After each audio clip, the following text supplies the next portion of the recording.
IAS institute నిర్వహిస్తున్న all India scholarship exam pass అవ్వండి. 2 years ఫీజులో 50% మాత్రమే పే చేయండి. ఐపీఎల్ వేలం మొదటి రోజు ఉత్కంఠగా సాగింది. నచ్చిన ఆటగాళ్లపై ఫ్రాంచైజీలు కోట్లు గుమ్మరించాయి. తొలి రోజు వేలంలో 10 జట్లు మొత్తం 72 మంది ఆటగాళ్లను కొనుగోలు చేశాయి. అత్యధికంగా రిషబ్ పంత్ను లక్నో సూపర్ జైంట్స్ 27 కోట్లకు సొంతం చేసుకుంది. ఇప్పటివరకు ఐపీఎల్ హిస్టరీలో ఇదే రికార్డ్. ఇక మరో ఇండియన్ ఆటగాడు శ్రేయస్ అయ్యర్ కూడా భారీ ధరకు అమ్ముడయ్యాడు. పంజాబ్ కింగ్స్ జట్టు శ్రేయస్ అయ్యర్ను 26.75 కోట్లకు దక్కించుకుంది. దీంతో ఐపీఎల్ చరిత్రలో రెండో ఖరీదైన ప్లేయర్గా అయ్యర్ నిలిచాడు.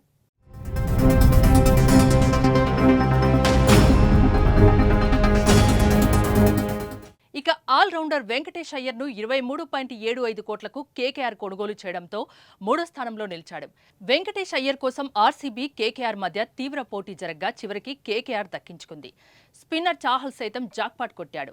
18 కోట్లకు పంజాబ్ కింగ్స్ కు అమ్ముడై ఐపీఎల్ చరిత్రలోనే అత్యంత ఖరీదైన స్పిన్నర్గా నిలిచాడు. హర్షదీప్ సింగ్ ను కూడా పంజాబ్ కింగ్స్ 18 కోట్లకు దక్కించుకుంది. గత సీజన్లో 24.75 కోట్లకు అమ్ముడై రికార్డు సృష్టించిన ఆసీస్ బౌలర్ మిచెల్ స్టార్క్ ధర ఈసారి భారీగా పడిపోయింది. ఈ వేలంలో ఢిల్లీ క్యాపిటల్స్ స్టార్క్ ను 11.75 కోట్లకు సొంతం చేసుకుంది.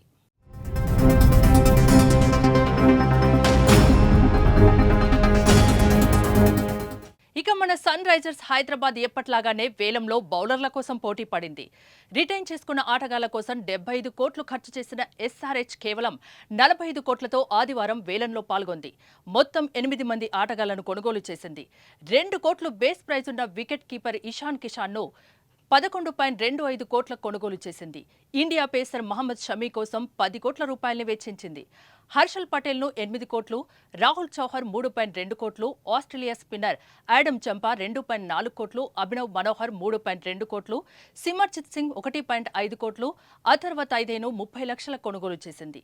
ఎస్ఆర్హెచ్ వద్ద ఇంకా 5.15 కోట్లు మాత్రమే మిగిలున్నాయి. వాటితోనే సోమవారం వేలంలో పాల్గొనబోతుంది.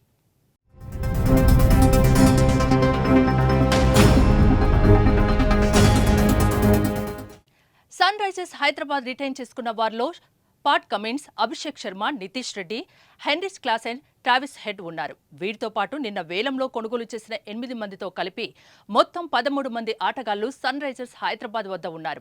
ఐపీఎల్ నిబంధనల ప్రకారం ఒక జట్టులో అత్యధికంగా 25 మంది ఉండొచ్చు. కనిష్టంగా 21 నుంచి 23 మంది ఆటగాళ్లు ఉండొచ్చు. దీంతో సోమవారం తన దగ్గర 5.15 కోట్లతో 12 మంది స్వదేశీ ఆటగాళ్లు, 4 మంది విదేశీ ఆటగాళ్లను కొనుగోలు చేసే అవకాశం ఉంది. తక్కువ ధరలో మంచి ప్రతిభ కలిగిన ఉన్న ఆటగాళ్లపై ఎస్ఆర్హెచ్ ఈ రోజు ఫోకస్ పెట్టే అవకాశం ఉంటుంది. మరి సోమవారం ఎస్ఆర్హెచ్ కొనుగోలు చేసిన ఆటగాళ్లపై మీ అభిప్రాయం ఏంటో కామెంట్ చేయండి.